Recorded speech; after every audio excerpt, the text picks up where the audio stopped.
আল্লাহ হাবিব সাল্লাল্লাহু আলাইহি ওয়াসাল্লামকে বলছেন, নবীজি আমি জেনা করেছি, আপনি আমাকে পবিত্র করে দেন। সুবহানাল্লাহ পড়বেন না? সুবহানাল্লাহ পড়বেন না? বাংলাদেশে এত অপরাধ হচ্ছে, এত দুর্নীতি হচ্ছে, খুন গুম হচ্ছে, বাংলাদেশে অপরাধ বন্ধ হচ্ছে না। তার মানে আমাদের হৃদয়ের মধ্যে তাকওয়ার সংকট, তাকওয়ার সংকট। কথা বলেন ঠিক কিনা? পবিত্র মাহে রমাদান মাস তাকওয়া অর্জনের মাস। এ মাসেও যদি আমরা তাকওয়া অর্জন করতে ব্যর্থ হই তাহলে আমরা ধ্বংস। আমরা সবাই তাকওয়া অর্জন করব। আল্লাহ যেন আমাদের হৃদয়ের ভিতরে তাকওয়া ঢুকিয়ে দেন। সবাই পড়েন আমিন, সবাই পড়েন আমিন।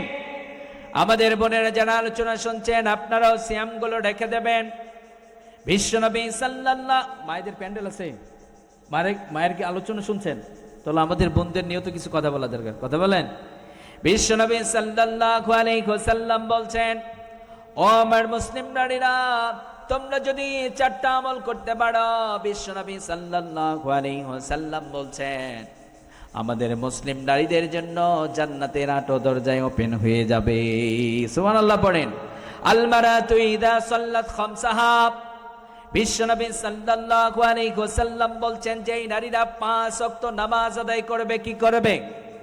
যেই নারীরা 5 ওয়াক্ত নামাজ আদায় করবে, ওয়া সামাত শাহরাহা, যেই নারীরা রমাদানের সিয়ামগুলো যথাযথ আদায় করে দেবে, যেই নারীরা 5 ওয়াক্ত নামাজ আদায় করবে, যেই নারীরা রমাদানের সিয়ামগুলো যথাযথ আদায় করবে। কিন্তু আজকে আমাদের বোনেরা দুনিয়ার সব কিছু করার সময় পায়, কিন্তু নামাজ পড়ার সময় পায় না। কথা বলেন। আমাদের বোনদেরকে বলবো, নামাজের যখন ওয়াক্ত হয়ে যাবে, দুনিয়ার সব কাজগুলো ছেড়ে দেবেন, নামাজের মধ্যে দাঁড়িয়ে যাবেন। আপনি যখন নামাজ আদায় করবেন, মা নামক ভার্সিটি থেকে মেয়েটি নামাজ শিখবে, মেয়েটিও নামাজই হবে। কথা বলেন ঠিক কিনা? তাহলে যেই নারীরা 5 ওয়াক্ত নামাজ আদায় করবে, আল্লাহ তাদের জন্য জান্নাতের 8 দরজায় ওপেন করে দেবে। যেই নারীরা রমাদানের সিয়ামগুলো আদায় করবে, রব্বুল আলামিন তাদের জন্য জান্নাতের 8 দরজায় ওপেন করে দেবে। এই জন্য আমাদের বোনদেরকে বলবো, রমাদানের সিয়ামগুলো যথাযথ আদায় করবেন।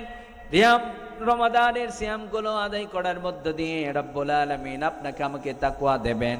যেই বোনদের হৃদয়ের মধ্যে তাকওয়া থাকবে, সেই বোনেরা বেপরদায় চলতে পারে নাকি? যেই বোনদের হৃদয়ের মধ্যে তাকওয়া থাকবে, সেই বোনেরা কোরআন এবং সুন্নাহ ছেড়ে দিতে পারবে না। তার মানে তাদের হৃদয়ের মধ্যে কার ভয় থাকবে? কিন্তু আজকে মুসলিম নারীদেরকে দেখলে বোঝাই যায় না তারা মুসলিম নারী, অথচ রব্বুল আলামিন বলছেন, ও মুসলিম নারীরা, ওয়াকরনা ফি বুয়ুতিকুন্না ওয়ালা তাবাররাজনা তাবাররুজাল জাহিলিয়াতিল উলা। রব্বুল আলামিন বলছেন, ও মুসলিম নারীরা, তোমরা যখন তোমাদের প্রয়োজনে ঘর থেকে বের হবা, তখন পর্দা করে নেবা। অর্ডারটা কার? কিন্তু আমাদের বোনেরা পর্দা করতে চায় না। স্বামীও বলে না তুমি পর্দা করো, বাবাও মেয়েকে শেখায় না পর্দা করো। কি একটা সমাজ! আল্লাহ বলছেন, মুসলিম নারীরা সেই মূর্খতার যুগের নারীদেরকে তো মডেল বানাতে পারে না। তারা তো ইহুদি খ্রিস্টানদের নারীদেরকে মডেল বানাতে পারে না। মুসলিম নারীদেরকে দেখলে সম্মানে মাথা নিচু হবে। কথা বলেন ঠিক কিনা? কিন্তু আজ মুসলিম নারীরা নিজেকে আধুনিকতার নাম দিয়ে নিজের চরিত্রকে ওপেন করে দিচ্ছে। কথা বলেন ঠিক কিনা? যুবক ভাইরা একটু বুকে হাত দিয়ে বলেন তো, আজ যারা বিয়ে করেছেন, দাম্পত্য জীবনটা অশান্তির আগুনে দাউ দাউ করে জ্বলছে। কথা বলেন ঠিক কিনা? কথা বলেন ঠিক কিনা? আমাদের বোনেরা যারা আলোচনা শুনছেন, সিয়ামের মধ্য দিয়ে তাকওয়া অর্জন হবে। আর এই তাকওয়া থাকবার কারণে আপনি বেপরদায় চলতে পারবেন না। দেশে আইন থাকুক চাই না থাকুক, কারণ এই দেশ তো চলে অন্যের ইশারায়। কথা বলেন ঠিক কিনা? যারা চায় বাংলাদেশে আপনি যখন কোরআনের আইনের কথা বলবেন, আপনাদেরকে মৌলবাদী বলা হবে। বাংলাদেশে যখন বলবেন কোরআন বিজয় করতে হবে, বলবে এরা তো আফগানিস্তান। কথা বলেন ঠিক কিনা? বাংলাদেশে চোর বাটপারদের মর্যাদা আছে, কোরআন বাস্তবায়নের কথা বললেই সমস্যা। আছে না নয়? আমরা কি তাদের পক্ষে না বিপক্ষে? প্রিয় ভাইয়েরা,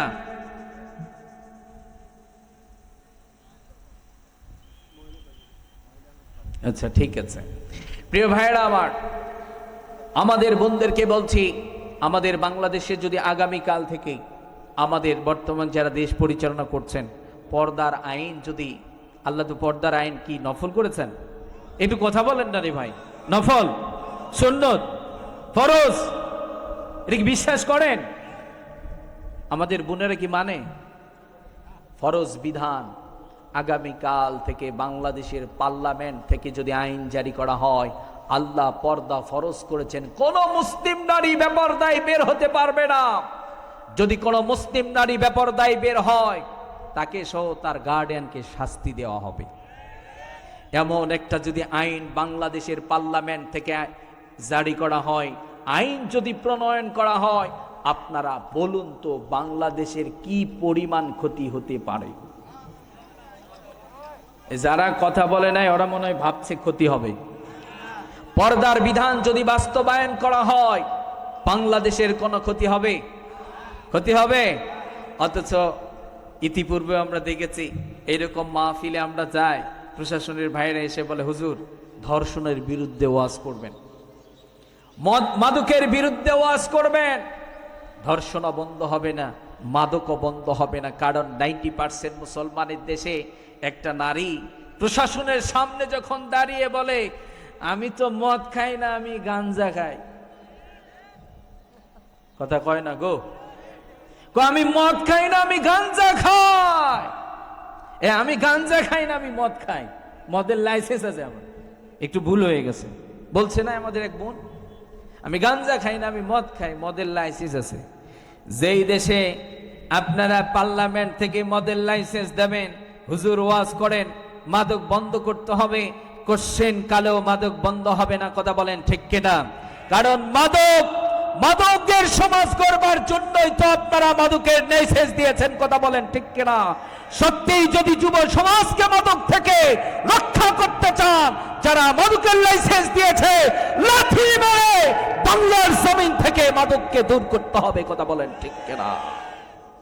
মাদকের লাইসেন্স দেবেন আর বলবেন মাদক মুক্ত সমাজ করতে হবে, এটা বাটপাড়ি, চূড়ান্ত লেভেলের ভণ্ডামি, কথা বলেন ঠিক কিনা?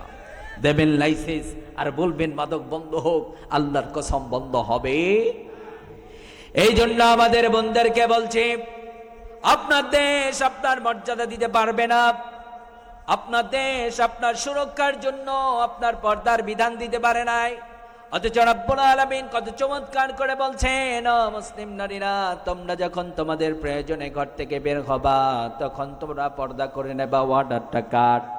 যারা বাবা আছেন, আপনার কন্যা সন্তানকে বলবেন রব্বুল আলামিন পর্দার বিধানকে ফরজ করে দিয়েছেন। যারা বড় ভাই আছেন, আপনার বোনকে বলবেন বেপরদায় বের হতে পারবা না, পর্দার বিধান দিয়েছেন কে? আপনার মেয়েকে বলবেন, আপনার স্ত্রীকে বলবেন। আমাদের বোনদেরকে বলছি, কোরআন এবং সুন্নাহর আইনগুলো মেনে নেবেন। আর তখনই তারা মেনে নিতে পারবে যখন আখিরাতের ভয় থাকবে, রবের ভয় থাকবে, কথা বলেন ঠিক কিনা? আমাদের বোনদেরকে বলছি, ইসলাম ছাড়া আপনারা মর্যাদা খুঁজতে যাবেন না। ইসলাম ছেড়ে দিয়ে যেখানে আপনারা আপনাদের মর্যাদা খুঁজতে যাবেন, সেখানে আপনারা ধর্ষিতা হবেন, সেখানে আপনারা লাঞ্ছিত হবেন। আপনারা দেখেন, মিডিয়ার কল্যাণে আপনারা দেখছেন আমাদের দেশের ছোট্ট ছোট্ট সোনামণিদেরকে ধর্ষণ করা হয়, দুনিয়া থেকে বিদায় করে দেওয়া হয়। আমাদের দেশ তাদের বিচার করতে পারে না, কথা বলেন ঠিক কিনা? এই দেশে আপনি যদি আত্মমর্যাদার সাথে বাঁচতে চান, তাহলে কোরআনকে মেনে নিতে হবে। এ কারণে পৃথিবীর বুকে এমন একটা সময় ছিল, যেই সময় আমাদের বোনদের কোনো মর্যাদা ছিল নাকি?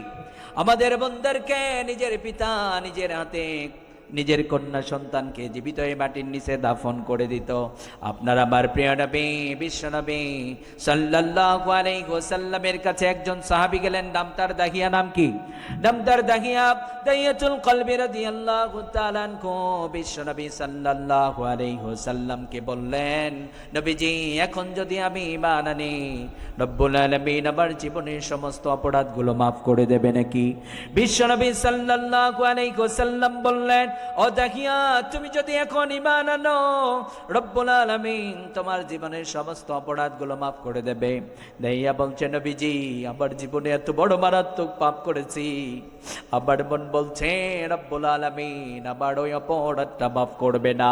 আপনার আবার প্রিয় নবী বিশ্ব নবী সাল্লাল্লাহু আলাইহি ওয়াসাল্লাম দাহিয়াকে বললেন, দাহিয়া কি অপরাধ করেছো বর্ণনা দাও। দাহিয়া বলছে, নবীজি আমার স্ত্রী গর্ভবতী, আমার স্ত্রীকে বললাম যদি কন্যা সন্তান ভূমিষ্ঠ হয়ে যায় তুমি তাকে জীবিত হত্যা করে দেবে। এই কমিটমেন্ট দিয়ে বিজনেসে বাইরে গেলাম। দীর্ঘদিন পরে যখন বাসায় ফিরে এসেছি, বাড়িতে প্রবেশ করলাম, আমার বাড়ির আঙিনার মধ্যে সুন্দর ফুটফুটে চেহারার একটা কন্যা সন্তান ঘোরাফেরা করছে। এইবার দাহিয়া তার স্ত্রীকে ডাক দিয়ে বললেন, এটা কার কন্যা সন্তান? দাইয়া যখন তার স্ত্রীকে বলেছে, স্ত্রী বলছে, স্বামী আমার এটা আপনার কন্যা সন্তান। এইবার দাইয়া বলছে, আমি না বলেছিলাম যদি কন্যা সন্তান ভূমিষ্ঠ হয়ে যায় তুমি তাকে জীবিত হত্যা করে দেবে। এইবার স্ত্রী বলছে, স্বামী আমার এই পৃথিবীর বুকে এমন কোন স্বামী আছে, এমন কোন মা আছে নাকি যেই মা নিজের কন্যা সন্তানকে জীবিত মাটির নিচে দাফন করে দিতে পারে? কারণ আবার সন্তান আবার কলিজার মধ্যে লাথি দিয়ে দুনিয়ার বুকে এসেছে। মেডিকেল বিজ্ঞান তত্ত্ব দিয়েছে, আমরা যারা সন্তান আছি, আমরা যখন দুনিয়ার বুকে আগমন করেছি, আমরা সকলে মায়ের কলিজার মধ্যে লাথি দিয়ে দুনিয়ার বুকে এসেছি। কথা বলেন ঠিক কিনা? এই পৃথিবীতে অনেক ঘটনা আছে, সন্তান যখন দুনিয়ার বুকে আগমন করেছে মায়ের কলিজার মধ্যে এমন লাথি মেরেছে, মা সন্তানকে সুন্দর পৃথিবী উপহার দিয়েছে, মা জীবনের জন্য দুনিয়া থেকে বিদায় নিয়ে নেয়। এরকম ঘটনা আছে না নাই? সন্তানকে পৃথিবী দেখাতে গিয়ে মা জীবনের জন্য দুনিয়া থেকে চলে গিয়েছে, ঠিক কিনা? দাইয়াতুল কলবি রাদিয়াল্লাহু তাআলা আনহুর স্ত্রী বলছে, স্বামী আমার কন্যা সন্তান আমার কলিজার মধ্যে লাথি দিয়ে দুনিয়ার বুকে এসেছে, আমি তাকে হত্যা করে দিতে পারি নাই। এইবার দাহিয়া বলছে, তুমি একটা কাজ করো, কন্যা সন্তানটিকে সুন্দর করে সাজিয়ে দাও, আমরা বাবা মেয়ে মরুভূমির দিয়ে ঘুরতে যাব। এইবার কন্যা সন্তানটিকে নিয়ে দাহিয়া মরুভূমির দিকে রওনা করেছে। দীর্ঘ পথ চলার পরে একটা পাহাড়ের পাদদেশে গিয়ে দাঁড়িয়ে গেলেন। এইবার নিজ হাতে গর্ত খনন করছে। দাহিয়ার কন্যা সন্তান বলছে, বাবা চলেন আমরা বাড়িতে চলে যাই, কষ্ট করার দরকার নেই, আমরা বাড়িতে চলে যাই। একটা পর্যায়ে যখন গর্তটা খনন করা কমপ্লিট হয়ে গেল, দাইয়া কন্যা সন্তানকে ডাক দিয়ে বলছে, মা তাকিয়ে দেখো কত সুন্দর একটা গর্ত খনন করা হয়েছে। কন্যা সন্তানটি বুঝতে পারে নাই বাবা আমাকে জীবিত মাটির নিচে দাফন করে দেবে। কারণ এই পৃথিবীতে আমরা যারা সন্তান আছি, আমরা সব চাইতে মা বাবার কাছে বেশি নিরাপদ। কথা বলেন ঠিক কিনা? কন্যা সন্তানটি বুঝতে পারে নাই বাবা আমাকে জীবিত মাটির নিচে দাফন করে দেবে। কন্যা সন্তানটি যখন গর্তটা দেখার জন্য মাথাটা নচ্ছি করেছে, বাবা নিজ হাতে গলার মধ্যে ধাক্কা দিয়ে কন্যা সন্তানকে গর্তের মধ্যে নিক্ষেপ করে দিয়েছে। যখন গর্তের মধ্যে নিক্ষেপ করে দেওয়া হলো, কলিজা ফাটা কান্না দিয়ে বাবাকে ডাক দিয়ে বলছে, বাবা আমার তুমি আমাকে মেরো না, তুমি আমাকে ছেড়ে দাও, আমি দূর বহুদূর চলে যাব, কোনোদিন বাবার অধিকার নিয়ে আপনার সামনে আসব না। এই কথাগুলো শোনার পরেও বাবা হৃদয়ের মধ্যে একটু ভালোবাসার সঞ্চার হলো না। এইবার দাহিয়ার ঘটনা শোনার পরে আপনার আমার প্রিয় নবী বিশ্ব নবী সাল্লাল্লাহু আলাইহি ওয়াসাল্লাম দাহিয়াকে ডাক দিয়ে বললেন, ও দাহিয়া তোমার কন্যা সন্তানটি যখন বারবার তোমাকে বলছিল, বাবা তুমি আমাকে মেরো না, তুমি আমাকে ছেড়ে দাও, কোনোদিন বাবার অধিকার নিয়ে তোমার সামনে আসবো না, তুমি কি করেছো দাহিয়া, তুমি বর্ণনা দাও। এইবার দাহিয়া বলছে, বিশ্ব নবী সাল্লাল্লাহু আলাইহি ওয়াসাল্লাম আমার হৃদয়টা এতটা পাষাণ, আবার হৃদয়টা এত শক্ত, কন্যা সন্তানটি যখন বারবার আমাকে বাবা বলে ডাকছিল আমি তাকে ছেড়ে দেই না। একটা পর্যায়ে ধারালো চাক্কা একটা পাথর হাতে নিলাম, কন্যা সন্তানটির কলিজা বরাবর যখন আঘাত করে দিয়েছি, বাবা বলে এমন একটা চিৎকার দিয়েছে, আজও পর্যন্ত ওই বাবা চিৎকার আমার কানের মধ্যে বাজে, ওই চিত্রটা আমার সামনে বারবার ভেসে ওঠে। আবার মন বলছে রব্বুল আলামিন আমার সব অপরাধগুলো যদি মাফ করে দেয়, আমার মন বলছে রব্বুল আলামিন আমার এই অপরাধটা মাফ করে দেবে না। আল্লাহ হাবিব সাল্লাল্লাহু আলাইহি ওয়াসাল্লাম দাহিয়াকে বললেন, ও দাহিয়া, নিজ হাতে নিজের কন্যা সন্তানকে জীবিত মাটির নিচে দাফন করে দিয়েছো, তুমি তো মারাত্মক অপরাধ করেছো, তুমি তো ঈমান আনো নাই, তুমি যদি এখন ঈমান আনো আল্লাহ সেই অপরাধও তোমার মাফ করে দেবে। বিরক্ত হয়ে গেছেন প্রিয় ভাইয়েরা?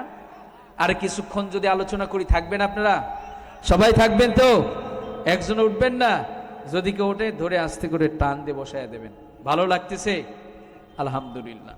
তাহলে এই পৃথিবীতে এমন একটা টাইম ছিল যেই টাইমে নিজের বাবা, অন্য কেউ না, নিজের জন্মদাতা পিতা নিজের কন্যা সন্তানকে জীবিত মাটির নিচে দাফন করে দিত। কথা বলেন ঠিক কিনা? আপনারা বলুন। অনেক বিশদ আলোচনা, আমি সেদিকে যেতে পারবো না, সময় কম। নিজের বাবা যখন নিজের কন্যা সন্তানকে জীবিত মাটির নিচে দাফন করে দিত, আবু জেহেল্লা ক্ষমতা ছিল, ও নেতা। কথা বলেন ঠিক কিনা? আবু জেহেল নেতা ছিল, মানবতার পক্ষে দাঁড়ায় না।